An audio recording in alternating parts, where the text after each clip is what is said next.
If you're a 90s baby like myself, chances are you grew up in the 2000s. And if you had cable, you had a pretty good selection of kids content to choose from. Apart from the big three with Disney, Nickelodeon, and Cartoon Network, they each had their own, let's say, sub-channels where they would broadcast content that they didn't necessarily have room for on the main channels. Cartoon Network had Boomerang, Nickelodeon had Nicktoons, and Disney Channel had Toon Disney. Growing up, Toon Disney was probably my favorite of the bunch, not because of its own merit, but because of a little action block called Jetix.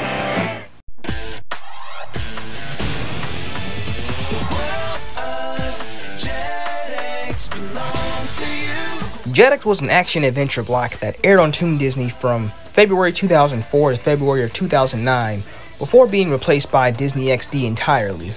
It was originally meant to take on the remnants of Fox Kids after Disney bought Fox Family from Haim Saban back in 2001. So this included the Marvel action shows, anime like Digimon, and of course the big one, Power Rangers. Now me, I was actually born in that strange middle period where I actually got to see this transition happen in real time.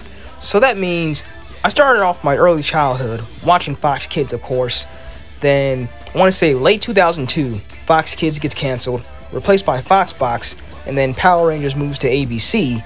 Then Toon Disney announces Jetix, and that's where new episodes of Power Rangers and Digimon are now airing. So yeah, I don't really see too many people who have had that same experience. Like, I'll meet someone who grew up with Fox Kids or either grew up watching Jetix. Like, it's never both, like me. That's kind of what I meant by that weird middle generation. Who knows, maybe I'll do a Fox Kids retrospective if this video does well enough. But anyway, as I was saying, Jetix is now home to pretty much the Fox Kids leftovers. But it wouldn't be terribly long before Jetix started introducing their own original content. The first of which being Super Robot Monkey Team Hyperforce Go. That is a mouthful. Now, it's been years since I've seen this show, but from what I recall, it was this kid that awakens these 4 robotic monkeys, and he gets monkey powers of his own, and there's also this giant robot, there's this like skeleton king that they fight.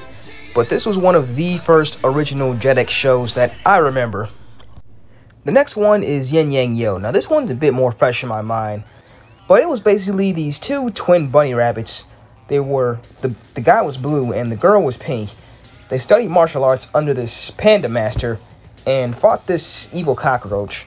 Now this was a really fun show actually. Like, it was really heavy on the laughs. There was still action, of course, but it was more so slapstick, but the show was just all around a fun time. Then there's Get Ed. Now this one I haven't seen in literal years, but it was the CGI show, and it was these like futuristic mailmen in these armored costumes, and they would do their best to keep their deliveries from being stolen by this notorious, well, courier thief. And to my knowledge, there is no legal means of watching this show currently. Puka, this one's a bit more popular, because this actually had a reboot on Netflix a couple of years ago actually, but the show that aired on Jetix, the premise was fairly simple. It was just this girl that would stalk and chase around this ninja named Garu because she was in love with him. Like I said, this show has a very basic premise, like there's not much more to it than that really. But the show still has somewhat of a cult following. Dragon Booster is another one I think that's kind of been lost to time. Like, I never really see anyone talk about this one that often, or at all for that matter. But this was a show really just about dragon racing. I was never really that into it, but I thought it was worth bringing up, which was probably the most popular show aimed at girls. I've always thought this show kind of looked similar to the Winx Club, but instead their powers came from the 4 earthly elements of water, fire, earth, and air. Once again, I wasn't really into this show, but I didn't despise it either.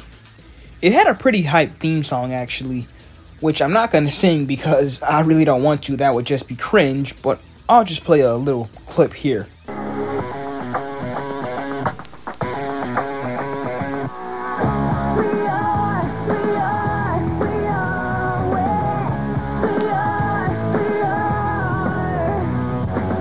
There is boys aren't the same. We've got the power to fight back. We save the day, united by this world. Next up, we've got Oban Star Racers. This one was sort of like a French/Japanese animated hybrid show. And this was really just space-age pod racing. That's the best way I can describe it. So as far as Jetix originals go, that's really the most I can think of right now that's not either Power Rangers or Digimon. But let me know down in the comments if I missed anything. I would love to hear from you guys. Now we can get into what I like to call the Fox Kids hand-me-downs. So this would include any shows/IPs that were brought over from Fox Kids for reruns/new episodes. So first and foremost, of course, we have the Power Rangers franchise. Now, as you may or may not know, if you're a fan, Power Rangers aired on Fox Kids from Mighty Morphin in 1993 all the way up to the first half of Wild Force in 2002, because the second half aired on ABC Kids. And at that point, Jetix didn't exist yet, so it was pretty much airing on ABC and then also this unnamed action block on ABC Family, along with Digimon and Beyblade, because Beyblade never actually aired on Fox Kids. But this action block was basically a placeholder until Jetix arrived, because after the Fox Family purchase by Disney in 2001, it was like more so a transitionary period until they could figure out what to do with that huge library of shows.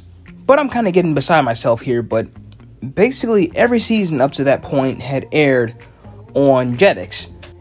And then the Jetix original seasons that we did end up getting were Dino Thunder, SPD, Mystic Force, Operation Overdrive, and Jungle Fury.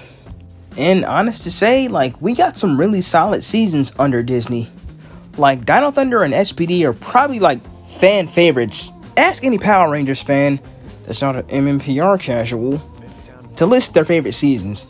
Dino Thunder and SPD are probably bound to come up in that conversation. Now, apart from the Disney seasons, older seasons produced under Saban, or seasons that were at least 2 years or older, were aired in a block called Power Rangers Generations. So every weekday night, they would air a full hour of PR reruns, basically. And the season had to be at least 2 years or older to be considered under the Generations title. So let's say a season like Ninja Storm, which aired in 2003, it would officially be considered Power Rangers Generations in 2005, let's say. The same thing would happen with Dino Thunder, SPD, and Mystic Force. Now, you guys know I talk about PR enough on this channel, but I can't really talk about Jetix without bringing it up at least once. But as for other Fox Kids remnants, he also had the Marvel shows. So this would include Spider-Man the Animated Series, X-Men the Animated Series, Avengers United They Stand, and Spider-Man Unlimited. There were other Marvel shows, The Incredible Hulk and Iron Man the Animated Series. But Iron Man was first run syndication and Incredible Hulk originally aired on UPN. So neither of those were Fox Kids shows. Now, if I'm really digging for other remnants here, one of my favorite shows on Jetix was The Tick.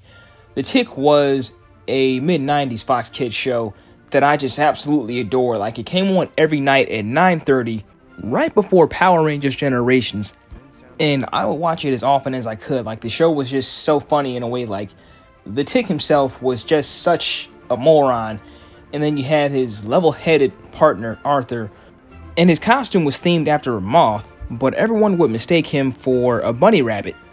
In every episode, they would just get involved with something crazy, whether it would be these underground mole men.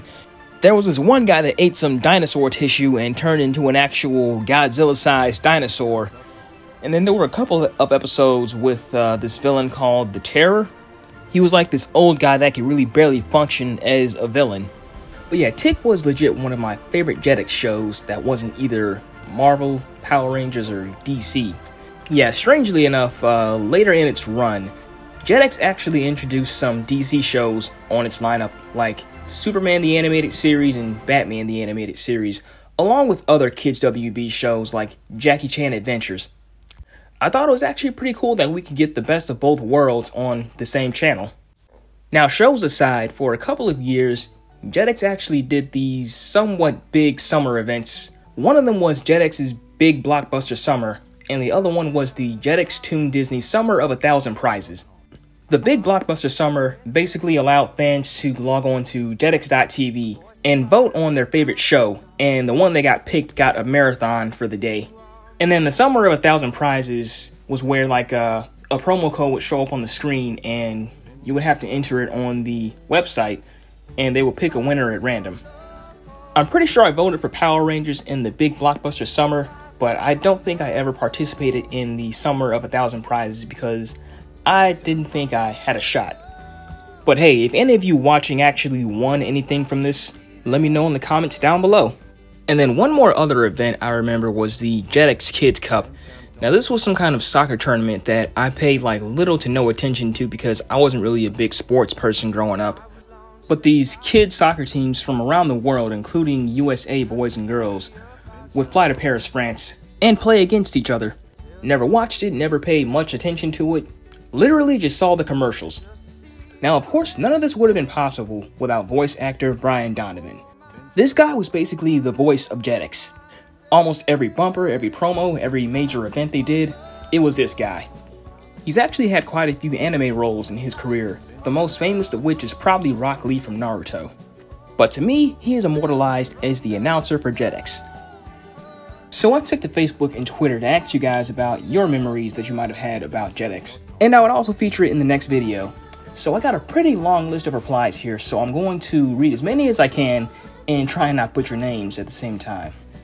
So starting with Facebook, Londo Dab said they had some real good original and fringe cartoons, like the Dragon Boosters, Alpha Teens on Machines, Get Ed, Witch, and had a little Power Ranger segment called Power Rangers Generations, and also Digimon, and used to show Static Shock and Batman the Animated Series. Now I think Disney XD was the one that showed Static Shock because when it came to DC, I think Jetix just had Batman and Superman. Rays Hayes says Jetix I remember fondly because a lot of good shows came from there, and most I watch and wish I could revisit. And I will never forget the kind of special programming block they put on, like during the summer or Halloween or other holidays, like the St. Patrick's Day Mighty Green Marathon, or on Halloween they would put Spider-Man villains up in a poll and you would have to vote which villain wins, and they air certain episodes that featured the winner. So yeah, Mighty Green Day Marathon was something else I kind of forgot to mention, but I do remember that though. So it was basically like a green themed event that they did, and they would showcase any episodes of their shows that literally had anything to do with green. So I think Spider-Man the Animated Series did like the Green Goblin Saga, and then Power Rangers Ninja Storm did the Green Samurai Ranger arc. Bobby Weatherholt says Power Rangers, Digimon, Beyblade, Super Robot Monkey Team Hyperforce Go, all that good stuff. Zachary Hagedorn says Digimon, Super Robot Monkey Team Hyperforce Go. Sorry, every time I say that title, I have to stop before I stutter because it's just so much. And Power Rangers Aplenty. It was a paradise. I'll never forget when Jetix ran Digimon movies 4 through 7, and I tried to record it since I had to go to bed before school the next day, and my folks stopped it in the middle of movie 6, so I still to this day haven't seen the 7th movie. Curse you, Mom and Dad. Dave Sloboda says, considering the Toon Disney played to in the 2000s, of not really knowing what it wanted from its programming stable, the fact that the brand in black lasted 5 years was surprising. In and of itself, it had some decent original series like Oban Star Racers and Witch, which I personally liked, and I heard decent things about Dragon Booster, but the fact that much of what aired kept getting sequestered off to the other Disney blocks and projects probably kept it from maintaining stability, especially as Disney ended dismantling the block for Disney XD. At least you got Dino Thunder and SPD out of it. Ty Amos says, I remember watching Power Rangers, Dino Thunder, SPD, and Ninja Storm on Jetix. They were some of my most and fond memories of watching television in my youth. Devin Schill, it was the literal only place to watch Digimon for a while, was great. Jonathan Fuentes, sorry if I'm butchering that name. Oh, I love Jetix. So many good shows. I remember them reblocking old PR episodes as Power Rangers Generations, and that's how I watched Lightspeed Rescue and Time Force. But Get Ed lives in my memory, rent-free, as a very good 3D animated show. Super Robot Monkey Team has no right to be as good as it was, and I'm happy you can rewatch it all on YouTube. Dragon Booster I remember loving too, though that cliffhanger ending. Digimon, of course, I remember mostly watching Data Squad on Jetix. Moving over to Twitter, KJ/Twitch says the original Dino Thunder and SPD promos. No Context Jetix, a Jetix-focused Twitter page, they said Digimon, Monkey Force, and Yin Yang Yo are a must to be included. Maybe include some obscure shows too, like Get Ed and Shinzo. Also, the segment about the big blockbuster summer and Summer of 1,000 Prizes was kind of their idea too, so credit to them as well. And also apologies for not including the Month of Monsters, that was their Halloween special. And also the segment about the Jetix Kids Cup was the idea of Ali at Henshin Grid. He says, talk about the Jetix Kids Cup. This was a soccer/football event that took place in many countries, mostly European countries that also had Jetix themselves. So thank you for explaining that better than I ever could. And lastly, we have Jinsaku. We need Jetix content on Disney Plus ASAP, which I very much agree with. So far, we've just got Super Robot Monkey Team Hyperforce Go. I did it, guys. Okay, and that's about it. Like, I have no idea what the rights issues might be on the other shows, but I would love to see Witch, Get Ed. And then I think The Tick is actually on Hulu, but I mean, since that did air on Jetix, they could include that maybe in like a Jetix section on Disney Plus because Disney owns Hulu. But guys, thank you so much for your feedback. If you have any other things you would like to share about this block, please don't hesitate to leave comments down below. But to wrap up, Jetix was a big part of my childhood growing up. It's something I will always keep with me. Do I think it'll ever come back in any way, shape, or form? Not really, because I think at this point Fox Kids probably has a better chance of returning. But if Disney Plus ever wants to dedicate a portion of their app to it by adding more shows on there, I wouldn't be opposed to it. But for the time being, it's up to the fans to keep its spirit alive. Midwest Tokusatsu, signing off.